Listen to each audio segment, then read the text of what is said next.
जी हाँ दोस्तों, तो क्या हाईकोर्ट के जस्टिस ने पैसे खाकर दिया था बेहद गलत फैसला। सुप्रीम कोर्ट ने नायाब दिला दी, कर दी बड़ी कार्रवाई। बहुत स्वागत है आप सभी का। आप देख रहे हैं द राजनीति का विशेष सेगमेंट खबर और विश्लेषण। मैं हूं जब्बार खान।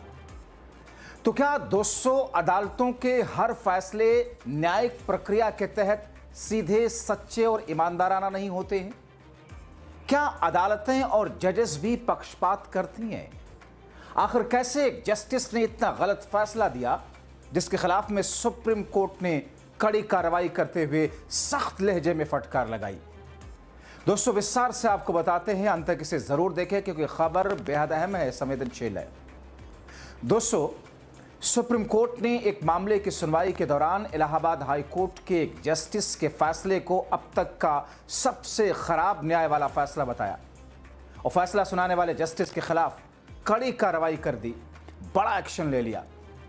दोस्तों, सुप्रीम कोर्ट ने दो टूक कहते हुए फैसला दिया कि इस मामले में माफी मिल ही नहीं सकती, सजा मिलेगी, और इसी के साथ गलत फैसला देने वाले जस्टिस को सजा दे दी। दोस्तों, आपको सुप्रीम कोर्ट द्वारा उस जस्टिस के खिलाफ कार्रवाई और एक्शन को विस्तार से बताता हूं, मगर उससे पहले आपको बताऊं कि जरा सोचिए, हमारी न्यायिक व्यवस्था ही सरकार की तरह क्या अगर चौपट हो गई तो फिर होगा क्या? जब न्यायिक व्यवस्था में जजेस एक तरफा कार्रवाई करने लगे, एक तरफा फैसले देने लग जाए, पैसे खाकर या फिर किसी और कारण पक्ष विशेष के लिए फैसले देने लग जाएं, तो फिर देश की जनता को न्याय कहां से मिलेगा? खासकर गरीब, पिछड़े, दलित, अल्पसंख्यकों को, क्योंकि अब इंसाफ पाने की कोशिश में भी मोटा पैसा खर्च होता है। सुप्रीम कोर्ट की एक सुनवाई में आपके केस की पैरवी करने के लिए ऐसे वकील हैं जो कि एक एक केस में पेश होने के लिए 25 लाख, 30 लाख, 35 लाख तक लेते हैं। और आप जानते हैं, कई मामलों में निचली अदालतों से न्याय नहीं मिल पाता, हाई कोर्ट भी चुप रह जाता है और सुप्रीम कोर्ट से जाकर के इंसाफ मिला लोगों को। दोस्तों, चूंकि अदालतों पर लोग सवाल खड़ा करने से डरते हैं क्योंकि अदालत की अवमानना का केस हो जाएगा, और होता हुआ भी हमने देखा है, इसलिए लोग चुप्पी साधे रहते हैं। हालांकि हमारे देश का संविधान इस बात की इजाजत देता है कि अदालतों पर भी संवैधानिक दायरे में रहकर सवाल उठाया जा सकता है। दोस्तों, मुझे याद आ रहा है एक किस्सा, साल 2007 की एक घटना, जब मैंने सुप्रीम कोर्ट के एक बेहद सीनियर वकील और उसके फौरन बाद एक रिटायर्ड सुप्रीम कोर्ट के जस्टिस का मैं इंटरव्यू कर रहा था। उन दोनों का कहना था कि जुडिशरी में सबसे ज्यादा करप्शन है, मगर उसके खिलाफ कोई बोल नहीं सकता। खैर, अब खबर पर आते हैं। दोस्तों, सुप्रीम कोर्ट ने इलाहाबाद हाई कोर्ट के जस्टिस प्रशांत कुमार द्वारा दिए गए एक निहायत गलत फैसले के खिलाफ एक्शन लेते हुए उनके रिटायर होने तक आपराधिक मामलों की सुनवाई करने से उन पर रोक लगा दी। सुप्रीम कोर्ट ने बड़ा फैसला देते हुए न्यायिक व्यवस्था पर गंभीर सवाल खड़े किए। सुप्रीम कोर्ट के justice JB Pardiwala, justice R Mahadevan की पीठ ने अपने आदेश में जस्टिस प्रशांत कुमार को कड़ी फटकार लगाते हुए उनके खिलाफ बड़ी कार्रवाई की। सुप्रीम कोर्ट को कहना पड़ा, इलाहाबाद हाई कोर्ट के जस्टिस प्रशांत कुमार ने न केवल खुद को एक दयनीय स्थिति में पहुंचाया बल्कि न्याय का भी मजाक उड़ाया।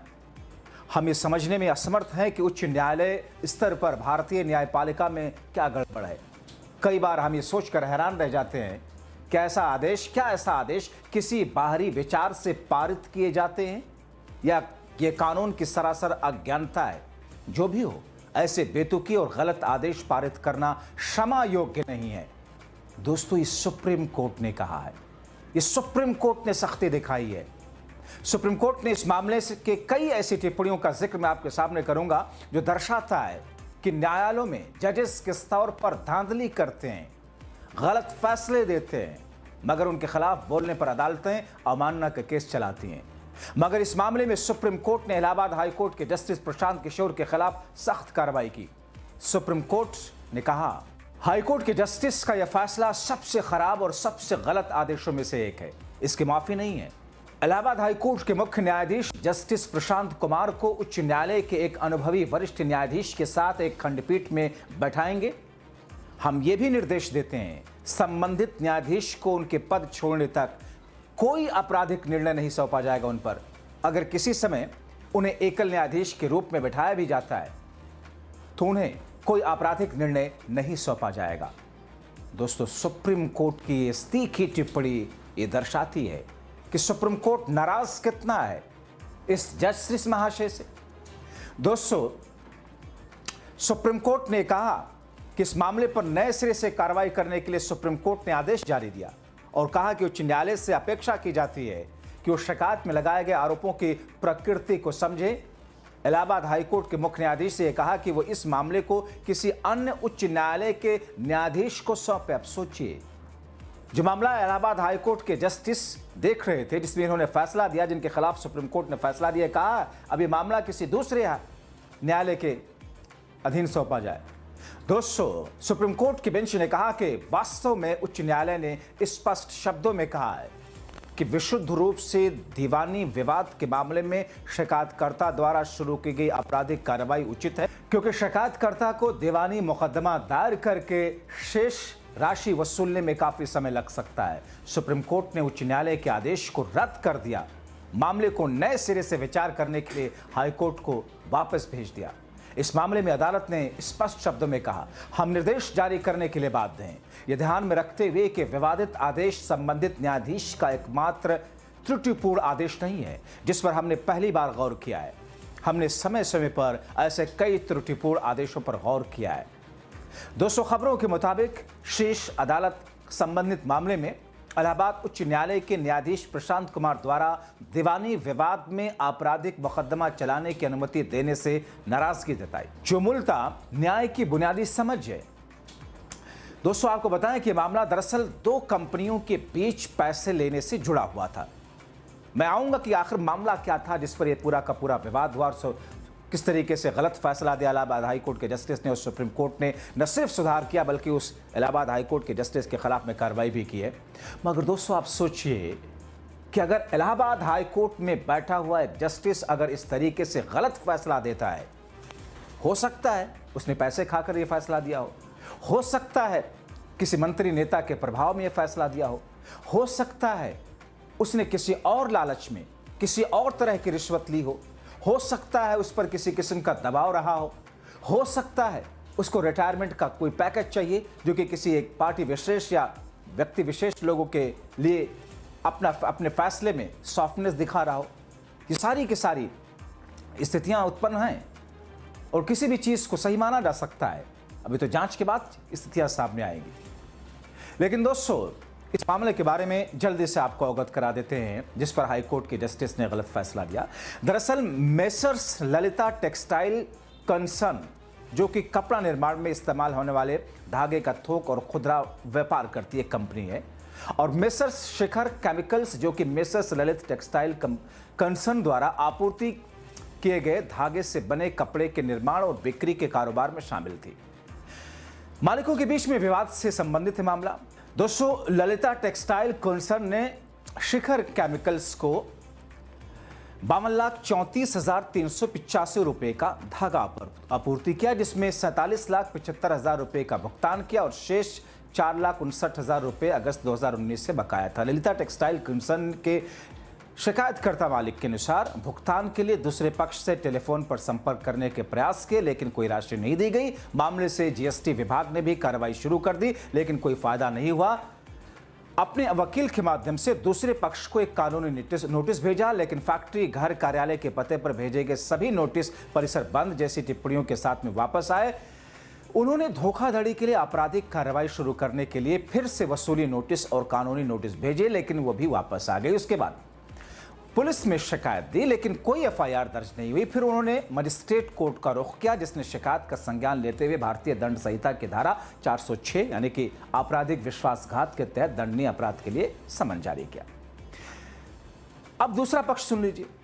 इस मामले में दूसरे पक्ष ने उच्च न्यायालय में चुनौती दी और कहा कि मामला दीवानी प्रकृति का है। इसे उच्च न्यायालय के जस्टिस प्रशांत किशोर द्वारा खारिज कर दिया गया और फिर ही इसके बाद में मामला सर्वोच्च न्यायालय पहुंचा, जहां अदालत ने जस्टिस प्रशांत किशोर को कड़ी फटकार लगाते हुए बड़ी कार्रवाई की।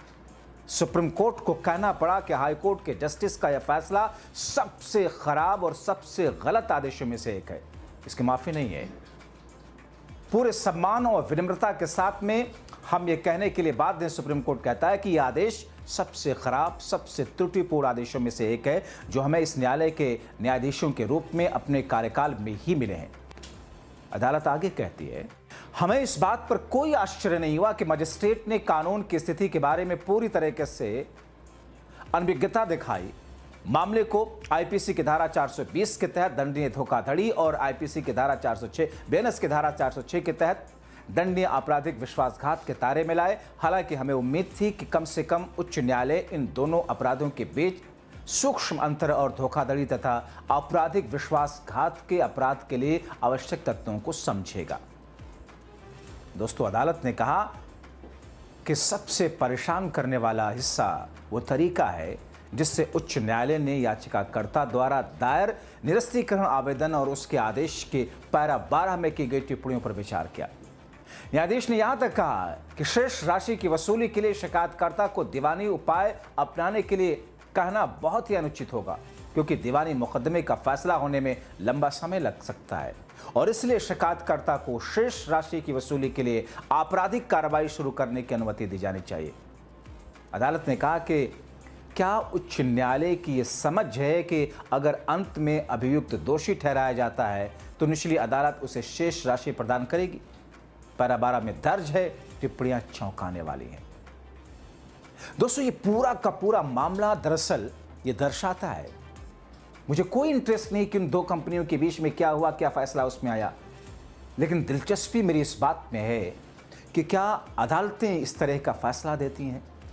क्या न्याय देने वाले जज की कुर्सी पर बैठ करके एक जस्टिस अपनी किसी त्रुटि की वजह से या जानबूझ करके लालच, दबाव या किसी फायदे के चक्कर में ऐसा फैसला देता है? सुप्रीम कोर्ट ने जो टिप्पणियां की, आंखें खोलने वाली है। तो दोस्तों, आप क्या कहेंगे इन तमाम चीजों को लेकर के? बेबाक होकर के संवैधानिक शब्दों में अपनी राय, अपनी बात जरूर लिखें। बहुत शुक्रिया।